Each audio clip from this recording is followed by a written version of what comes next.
third one, uh, dude, I was working with. And like I said, that's what I'm saying. You had to be, if you got to put yourself in a program, you know, I was proud of this dude. You know, me and him was working together, and this is like right before the COVID scam started. It was that January. When was that? January 2020. Yeah, and we was working building a Tupelo Honey's. You know, I had never heard of that store, but you know it was some kind of you know, next level whatever. I mean, I'm just saying, I just never heard of it. And you know, so me and this other guy, and he was homeless, but no, he was happy as that both of us was happy. And the dudes who hired it, they were just contractors. They were from out of state. They were installing the kitchen equipment, you know, the stoves, the big old stoves and this and that. So they had all these trucks come in, and we were there to unbox it. You know, they helped us too and throw all this stuff away. Like I said, I think I'm gonna go there and show y'all in a couple of minutes. But you know, so me and him, the white dudes, they were over us. I mean, like I said, they were happy. We were happy. They wasn't on top of us. I mean, it was the reason I say I liked them because it was more like we all just guys. We got to tell really because we got to tell dirty jokes, and you'll see why. I mean, you know, because it was downtown, so all the women there, the business women walking by, we all just joking and doing guy stuff, and you know, just the. You know, only one time they joked about where y'all had been, but me and him, you know, I fell back because he was like, see, you look like about 60, this and that. But it was just me and him. I fell back, let him, you know, just follow his lead. This was just two. But really, we didn't have, nobody had to be in charge, both of us. But he would know, he knew a little bit more how to pack that stuff and put it in the dumpster. And I think we did work 7 days, but what they started doing after the first day, because all we had to do, the trucks would come in the morning, they would unload them, these big old equipment, and just dump the trash. You know, these big old boxes, a lot of it is cardboard. And like I said, I never knew fucking ice machine. You know, everybody, whether you worked in the restaurant or not, you'd seen the ice machine because in a hotel, you know, motel, you know, it was the same size, but I didn't know they came in two pieces, so you had to put the compressor on top or whatever it's called, and you know, we lifted that, you know, dapped it up because we was all happy that, you know, the four of us we got it, but the thing was, the whole time, I think we would only work like 4 or 5. And they was just hooking us up because they was happy with us. So they would give us like 10 hours. They'd be like, here, you know, because this was the little temp service. So, you know, you getting like $100 something a day, and we only work like 4 hours. I mean, 6, 7 hours, this and that. And they give him 10. And the main dude, he was leaving Friday. You know, he was going back home, but they wanted us to stay till Sunday, which was fine. You know, I ain't give a fuck. I just catch an Uber in the morning. Because this was after they had wrecked my car. And I would just catch an Uber and, catch an Uber there and then and there. But so they giving us all these hours, and since it was a whole week, now you get into overtime. They didn't care. That was nothing to them. So by the end of the week, even though we probably only worked like 35 hours the whole time, you know, they let us bill for like 70 or something. And it's their money. They didn't care. That's like 800. I know to a lot of people that ain't nothing. But the dude, he was homeless. I remember one day, he would be staying at the shelter. One day, he not asked, he was just talking. He's like, man, should I go to my ex-girl house or get a room or back to the shelter? I'm like, man, actually, we're doing pretty good. I recommend it, get a little room, you know, 65. I'm like, man, you earned it. You know, get you a little room for the night. Don't go, because you go back with her, you said that's your ex, you know, you might start doing your own thing, your old, because the reason I said I was happy and proud for him, because he was happy, because he was like, you know, he waited his time in the program.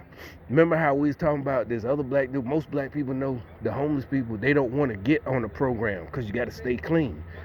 That's literally what he didn't say nothing about that. He's just like, shit, nigga, this is how he was talking for real. Like he said, shit, I can pass my test right now. And I knew what he was talking about. He said, yeah, and I got the money, because you got to pay a little bit of down payment, but they going to give you the apartment. So that's what I'm saying. You ain't got to be homeless. You got to go through the process. You got to sign up. He was at the shelter. He was still working. He used to do drugs, but that's what he's talking about. That's why he was so happy. He said, I can pass the piss test right now. But, he was like, he got to go take it like on Friday. But he was like, I got the money now. He got had to pay like $400, or something like that, $500. It's one of them subsidized apartments. That's what we talking about. Nobody ain't white supremacy, this and that. This dude, success story. Why y'all don't pump up the success stories like his instead of making it like, oh, it's so hard, this and that. That's all I was saying. That shit motivated me, even though not because I needed it somewhere, but just we was feeling good. We working day after day, but it was only 7 days. I ain't seen him since, but that's what you like. And you don't look down on him. You like, shit, that's what's up, man. Shit. He said, like I said, the part where he was like, I can pass it right now. They piss him right. He's like, that's bragging. That's what you're supposed to brag about. He bragging about how clean he was. That's what you brag about. Especially if you've been through it, not, oh, I've been through it, and them white folks, they crazy. No, you brag about you didn't not beat the system. You didn't beat whatever was going on in your life. That's what make that's what you're like, yeah, that's what you're supposed to pat yourself on the back. You know what I'm saying? And like he was like, shit, I got the money. But the Democrats, they want you to stay down and stay on drugs and get on and be so. Because first of all, they need a job, so they can sit there. Oh, I'm the director of this program and this and that, and I help people. It's like, what's the recidivism rate? How many people end up back on the streets after going through your program? Air quotes, your program. You helping everybody. Hey, no, man. The reason is because it helps you feel like a person.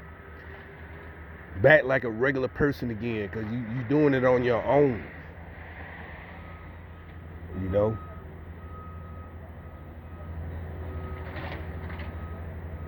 Shit, he was. Matter of fact, yeah, I think I am going. I mean, but I did, it was funny because when we was working in there, I got some pictures too of it. Matter of fact, I did take pictures of the place.